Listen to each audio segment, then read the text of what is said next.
Well, finally, we are here to test out this Trebuchet here behind me. I built this about a month ago and was supposed to have it firing here shortly after the first video released, but the weather has been absolutely awful. We've had high winds now for about a month, and if it's not windy, then it's raining, or so on and so forth. So now we are finally ready to fire this Trebuchet. It's a perfect day today. It's sunny, warm, with absolutely zero wind. So the modifications we made on this machine, we really didn't change a whole lot. If you remember the first video, we bent the I-beam right there. So we reinforced that with a piece of box steel and then a piece of pipe running the length of the arm. I did not think that I-beam would have so much flex side to side, so that pipe really stiffened things up.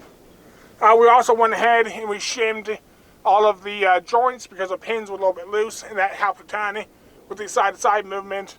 We also trimmed out the sides of the frame right here to ensure the tank's not wanting to hit. We also went ahead and replaced out the arm. We did have a full-length stick of galvanized pipe, and we replaced half of it with steel pipe because it was already wanting to bend. So just got the back of brought out here and go ahead and put the gin pole on it, and we should be ready to get this machine loaded and see how it fires.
Might not look it, but it's quite terrifying when you're working near this thing when it's in the cocked position, just so you know.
that could not have gone any better.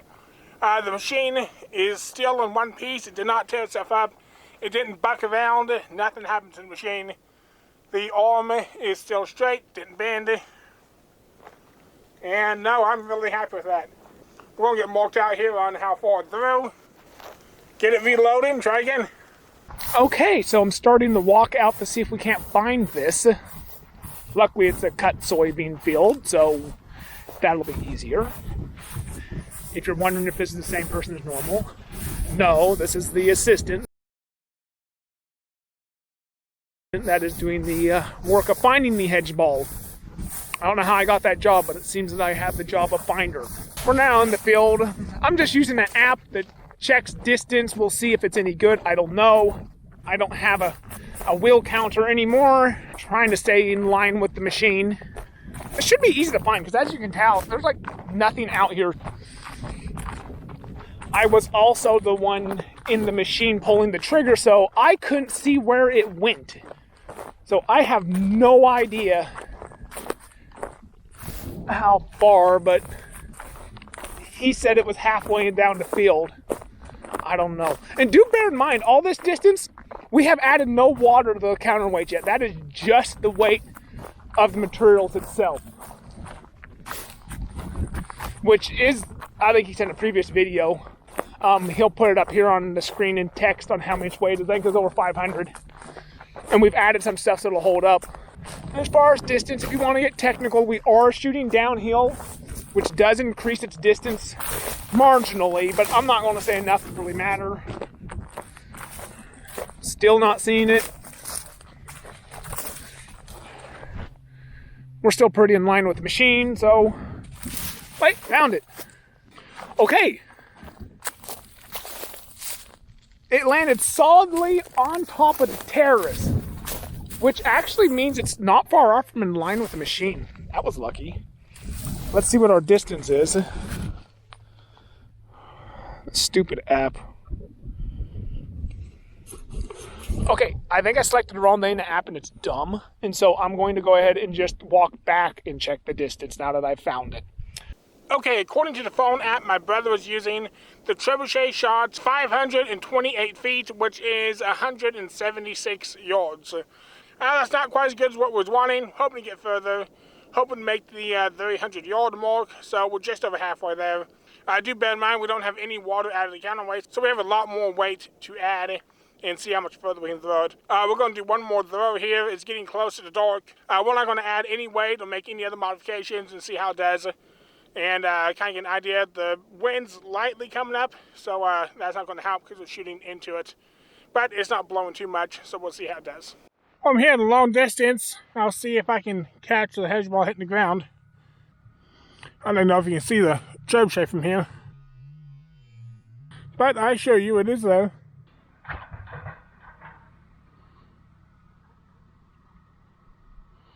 I have no clue where that went. Maybe it misfired. I would have thought I would have heard it hit down here.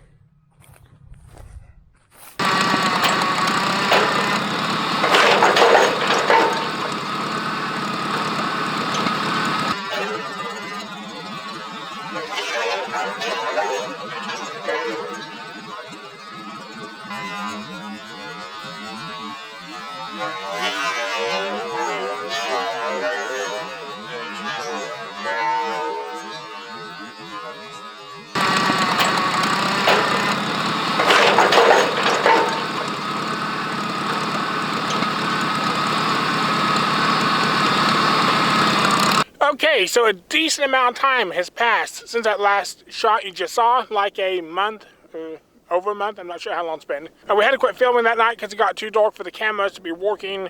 I was down in the field, and I said I didn't see the hedge ball, nor did I hear it hit out there, which is odd because normally I hear a pretty good thump and you can hear them. And that is because if you look right here in the video, the hedge ball fell out its sling when it's coming around, so it did not throw it, and that was kind of a waste of a shot. So we're going to come back in here today and give it another try and see how far we can throw. However, before I even had the cameras on, really should have had the cameras on, always have cameras on. I did not. We're getting the machine loaded, try again here today, and the machine went off on accident. I still had the backhoe parked behind it with the gin pole raised up over the top of the trebuchet. We just pulled the pin out to release the gin pole from the counterweights, and we pulled that pin out. Somehow it fired, and when it fired, the arm circled around, and we lopped off the arm on the trebuchet on the gin pole. Luckily, nobody was injured. I was in the cab of the backhoe. My brother was next to the machine, and he was falling back, and it threw the arm about 20-30 feet out into the grass here. And so luckily nothing was thrown back into the backhoe, so no damage was done besides the damage to the trebuchet. So I was going to get it fixed up and try to get this video finished. However, I am out of nice weather. Today's the last nice day, and the wind's supposed to start blowing, and the temperature's supposed to plummet. So even if it was fixed, it would be too cold to even haul the water out here and get the tanks filled up to keep firing. So I guess I am done with the trebuchet for right now. I do want to come back, revisit it, and try to get 300 yards. Like I said, the temperature is really supposed to start going downhill from here on out. So it may not be till spring until we revisit the trebuchet. However, we got one good shot off. The first shot was beautiful. Went perfectly, 176 yards or something like that. So I cannot ask for better shots. I was wanting to get 10, 15, 20 shots in, but again, that did not work out. So I will be coming back to this in nicer weather, so make sure you subscribe, stay subscribed, if you want to see how this machine does with a bunch more counterweight on it. So I guess this will be doing it here for right now. I appreciate you watching, I appreciate you following along on the journey of this trebuchet. This is just a fun, stupid project that I've been wanting to do, and if you haven't seen the first video, building a trebuchet to be called top corner of your screen, be sure you go check that out. And I guess this is going to be it. I appreciate you watching. Don't forget to subscribe, like, comment down below, and I'll see you next time.